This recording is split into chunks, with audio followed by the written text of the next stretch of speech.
बाल का ये आप कौन होते हैं? आप कौन होते हैं मुझे कहने वाले? जब चेयरमैन ने मुझे स्पीच दे दी है, ये कौन होते हैं मुझे कहने वाले? आपने तुम बैठो आराम से, बैठ जाओ, बैठ जाओ, बैठ जाओ, इसको बाहर निकाले। ये चेयरमैन साहब आपने मुझे मुख्तसर शुक्रिया शुक्रिया। बिस्मिल्लाहिर्रहमानिर्रहीम। चेयरमैन साहब बहुत बहुत शुक्रिया। मैं छोटी सी बात करूंगा। कल भी 27वीं तरमीम के ऊपर बात हुई।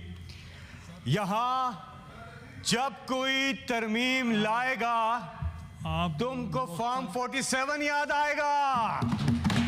आप जी जी सेनेटर साहब आप मुख्तसर करेंगे? मुख्तसर। मैं गलती से आपको दे दिया, वो कल आप बोल चुके थे। शुक्रिया। नहीं सर, आज मैं आपने मुझे दिया। मैं सिर्फ छोटी सी बात करूंगा। अल्लामा इकबाल का आज यौम पैदाइश है। अल्लामा इकबाल का ये आप कौन होते हैं? आप कौन होते हैं मुझे कहने वाले? जब चेयरमैन ने मुझे स्पीच दे दी है, ये कौन होते हैं मुझे कहने वाले?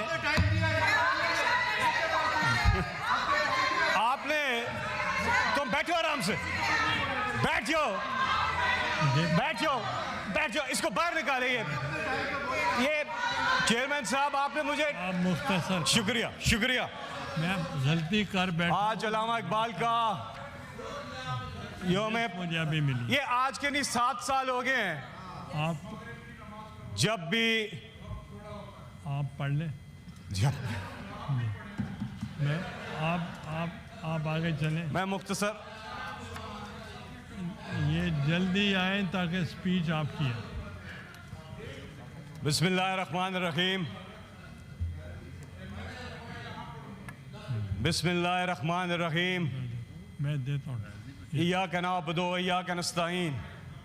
ए अल्लाह, हम तेरी इबादत करते हैं और सिर्फ तुझी से मदद मांगते हैं। चेयरमैन साहब, अल्लामा इकबाल। आप 10 मिनट की ब्रेक दे देते हैं। नहीं, वो मौलाना अताउर रहमान साहब कहते हैं मैं यही नमाज पढ़ रहा हूँ। देखो भाई, जितना मिल सकता है ले लो। आप में इतनी हिम्मत नहीं, जुल के चलेंगे। बहुत सारी चीजें हम भी नहीं समझते सही हैं, लेकिन जमहूरियत पे मंजिल पर पहुंचने के लिए हमें सीढ़ियों पे चलना पड़ता है। चढ़ने के लिए हमें सीढ़ियों पे चलना पड़ता है, चढ़ना पड़ता है।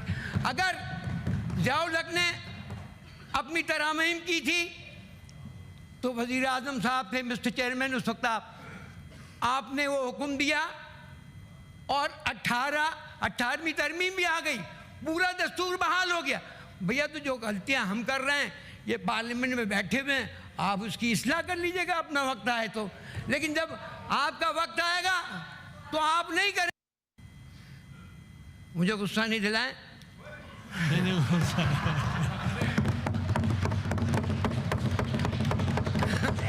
मैं चाहता हूँ जिस तरह मुस्कुराकर आप हमारे साथ इख्तिलाफ कर रहे हैं, इस तरह मुस्कुराकर आप भी स्टैंडिंग कमेटी में बैठें। इस तरह यहाँ भी तो बैठे हुए हैं, आप वहाँ भी बैठकर इस तरामीम पे अपनी पूरी तजावीज़ दें। अली ज़फ़र साहब, आप बहुत समझदार आदमी हैं, आप बैठें, बहस करें। अगर आपने वो दरवाज़े ही बंद कर दिया तो यहाँ बात करने से क्या फ़ायदा। आपके लिए एक स्पेशल कमेटी बनी है जिसमें आपको सहूलतें मिलती हैं, आप वहाँ जाएं, आपकी बातें सुनी जाएंगी। ये थोड़ी है, इसीलिए तो वो स्टैंडिंग कमेटी है। आप सारी बातें करें जो यहाँ कर रहे हैं, वहाँ भी कर सकते हैं।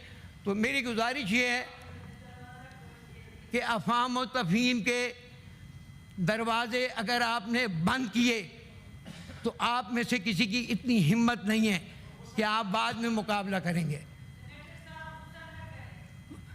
अच्छा, मैं ज़्यादा बात नहीं करूँगा, मैं सिर्फ ये कहूँगा कि प्लीज़, मुल्क बहुत ख़तरनाक हालात से गुज़र रहा है। मैं किसी की वजह से नहीं, मैं कह रहा हूँ कि मुल्क ख़तरनाक हालात से गुज़र रहा है। हमारे पड़ोसी हमारे दुश्मन हैं, और अगर आप उनको आपस के इख्तिलाफात की वजह से मदाखलत की इजाज़त देंगे तो फिर हम कहाँ खड़े होंगे? न ये सेनेट रहेगी, न कौमी असम्बली रहेगी। तो इसलिए सारी चीज़ों को समझते हुए आप बातचीत के दरवाजे को बंद न करें और बातचीत का दरवाज़ा ओपन रखें। मुज़ाकरात से सब मसले हल हो सकते हैं। लंदन में भी पहले लॉट सिस्टम था, बहुत अरसे के बाद वोटों की इजाज़त मिली थी। अमेरिका में भी औरतों को वोटों की इजाज़त नहीं थी, बहुत अरसे के बाद औरतों को वोट देने की इजाज़त मिली है। तो हम तो 70 साल में हैं, 70 साल में 30-40 साल तो कोई और हुक्मरान रहा है। हम जब भी आए हमने लोगों को दिया है। अब आप बात करते हैं कि अवाम मुतासिर हो रहे। आपने 3 साल दौर में आइन की 25A के तहत कितने बच्चों को तालीम दी, जिसमें कहा गया कि 5 साल के बच्चों की तालीम ज़रूरी है? नहीं, तो ये सब फजूल बातें हैं। आम आदमी को नहीं पता कि ये आइन और दस्तूर क्या है।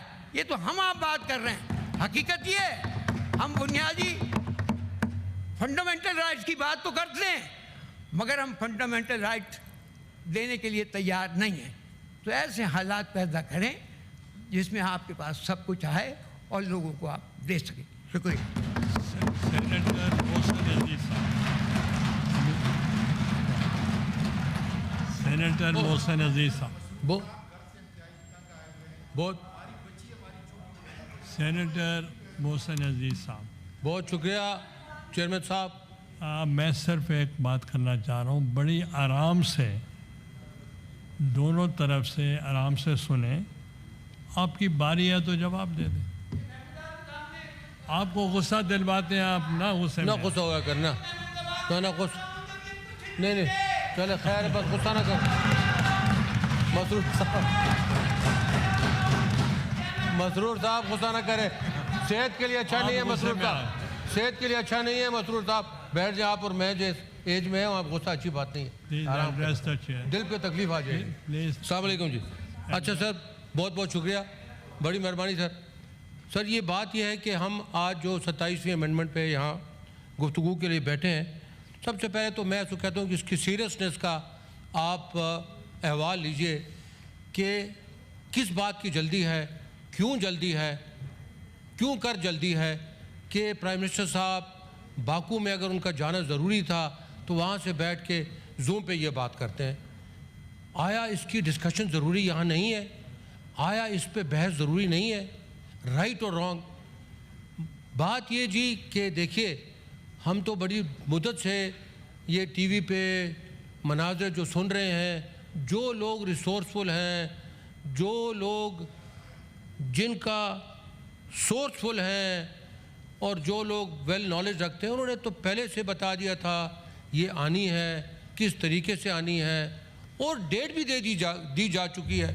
इस डेट से पहले पास हो जाएगी। तो मैं समझता हूँ यहाँ पे जिस तरह सैयद मसरूर साहब कह रहे हैं बहस करें, बहस की तो यहाँ ज़्यादा गुंजाइश ही नहीं है, बहस की तो यहाँ ज़्यादा इजाज़त ही नहीं है।